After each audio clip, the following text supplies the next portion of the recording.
எடுத்துக்க. ஊது ஊது ஊது. ஊது ஊது. நீங்கள் நில்லுங்க. நீங்கள் நில்லுங்க. எடுத்துங்க. எடுங்க எடுங்க. கிளாப் பண்ணுங்க. எடுத்துருவா. எடுத்துரு.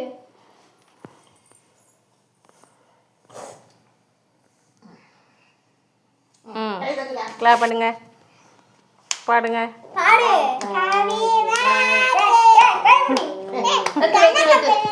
எடுத்துங்க. கஞ்சி வரைக்கும் சொல்றா. என்றது அது இதுதான்டா. கிரீம் தான். கிரீம் தட்டுமா இது. விட்டு அங்கிட்டு ஒன்று விட்டு. பையனுக்கு சொல்லு ஹாப்பி பர்த்டே வாயில. Happy birthday to you. Happy birthday to Advika Sri. Happy birthday to you. போய் எடுத்து விட்டு. எடுடா கையில.